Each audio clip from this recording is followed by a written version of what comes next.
This is Joe, I'm Rob. We're here at Malt Miller headquarters today and we're brewing a wine kit. This is part of our Beyond Beer series, so don't forget to subscribe to our channel, hit the bell for notifications.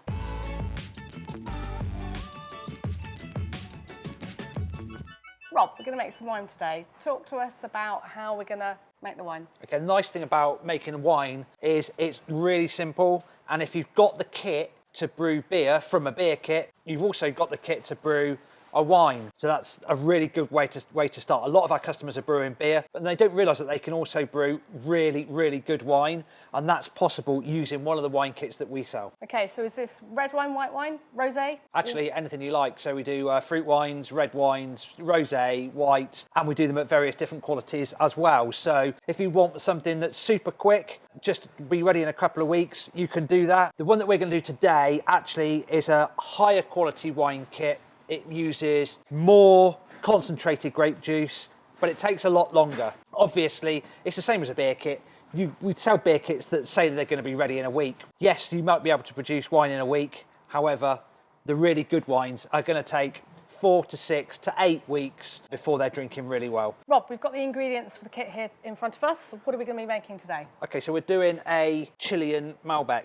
Now, the great thing about these kits is everything that you need is included in this box. So what we generally see is the more you spend on a wine kit, the better quality of concentrated juice you get in a larger amount, so it's not quite as concentrated, and we don't need to add any sugar or anything like that to it. We're just fermenting the grape juice that we're gonna basically water down.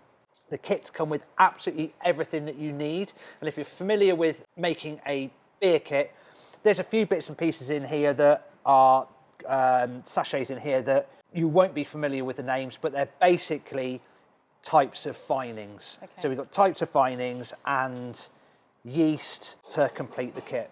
Okay. It's nice and easy to do. The instructions are really detailed. You need to sit down and read them beforehand. But yeah, it's dead easy. Rob, you said earlier that so long as you've got equipment to be able to brew a beer, then you can crack on and make the wine. If you haven't got that equipment already, if this is a new venture, what do we need? Okay, so we sell a complete kit for making and fermenting wine. Okay. We've put this kit together. It's similar to our beer making starter kit, actually, but with a few variances.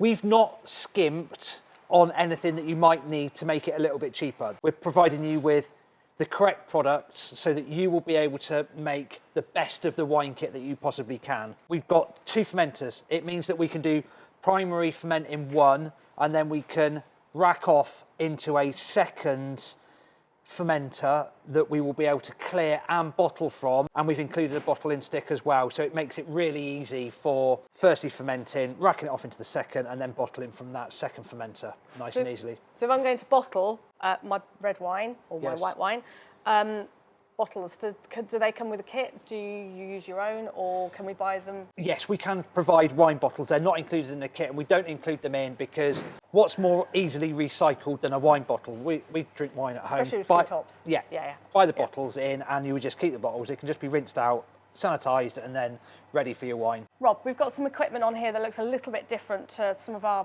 beer kit equipment bundles. Do you want to just talk through some of the slightly unusual things, or things that may look a little bit different to what we're used to? Yeah, if you're a beer brewer, this will be really unusual actually. When wine has finished fermenting, it needs to be degassed because we don't want any CO2 in it at all. And to do that, you can use a paddle and thrash the paddle around in it, or you can use a tool that's specifically designed for it. It's called a degasser or a wine whip, but we actually include the wine whip in there. Hop sock, is that? Yeah, it seems unusual to include a hop sock with a wine kit, but actually a lot of the wine kits, especially the red, we have oak chips.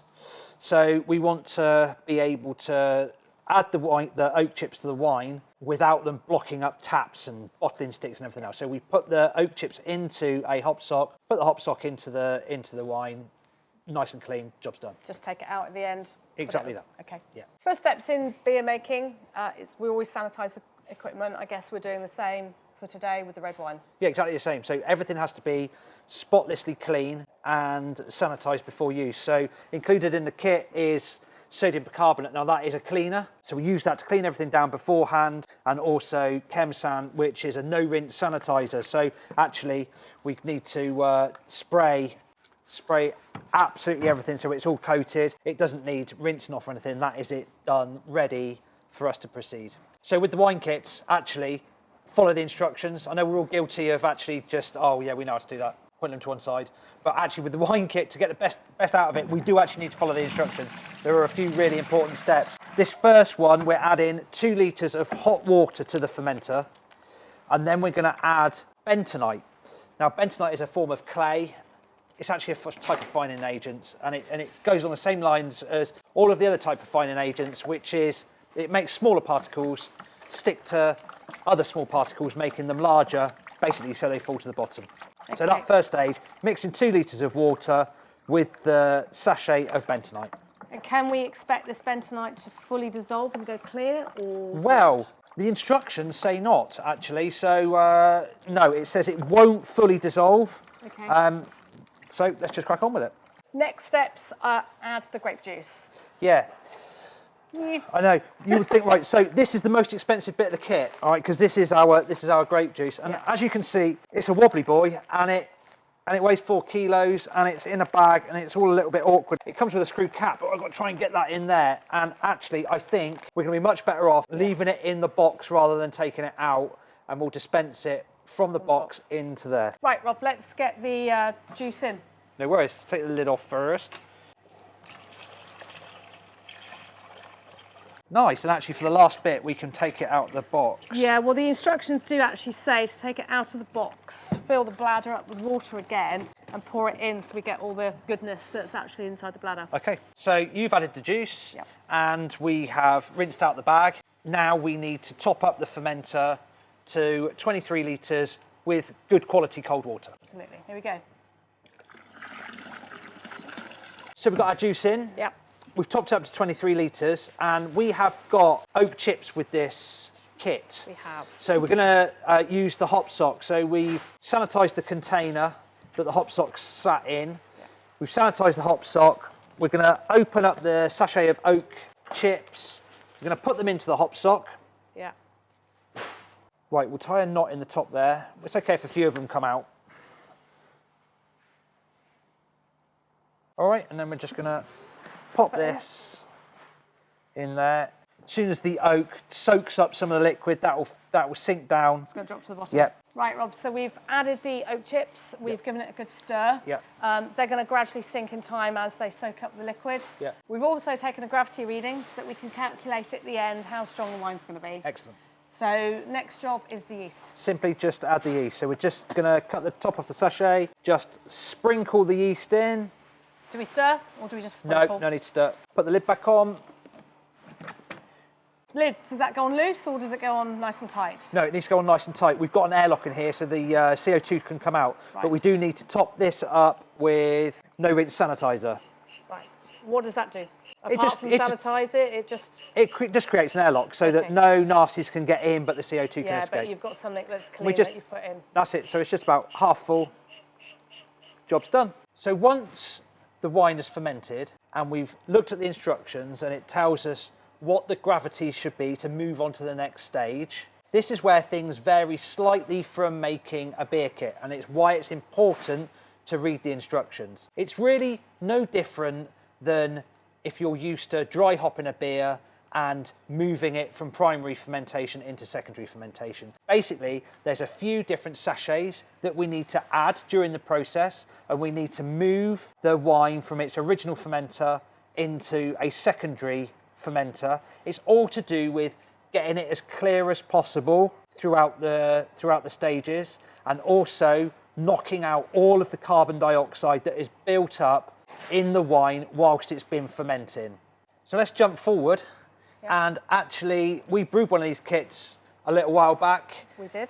We've bottled it, actually using recycled bottles. So this is a wine bottle that we've had, a commercial wine bottle. With a screw top. We haven't even bothered taking a label off or anything. It's just cleaned and sanitised the bottle. And actually, we've been really pleased with the results, haven't we? We have, yeah. It's nice, easy drinking, which is how we wanted it. It's how you made it. And one thing is, So as I always say about brewing anything at home, you can make it to your own specification. So you can go a bit left field from the kit if you like, which is actually what we did with this one. Yeah. So instead of brewing it to 23 litres, we brewed it to 29 litres. It's still got a real decent amount of body and aroma to the wine. It has. But it's lightened off the ABV. You can just enjoy it a little bit more. Perhaps it's midweek drinking, which we quite enjoy to have a glass of wine midweek, and this isn't at 14%. It's down at 9%, which makes it a little bit more palatable midweek. Absolutely. But it smells great. Oh, it smells nice. It's got a nice oak aroma to it. Yes. It Cheers. has. Cheers. It's nice, light, fruity, and it's got the oak and tannin, but not too dry in. It's really a really drinkable wine. Yeah, probably quite easily drinkable. Really easily drinkable. Yeah. We've actually really enjoyed it. Haven't we? Yeah, we have. It's been a really nice wine to have in the house actually, and having it weaker has been good. Nobody needs to be drinking 13-14%, especially midweek. So I think good job. Nice. Hopefully today has given you a really good insight into making a wine kit. And remember, we really like hearing your hints and tips, so please put them in the comments below. And don't forget, you can follow us on Instagram, Facebook and Twitter.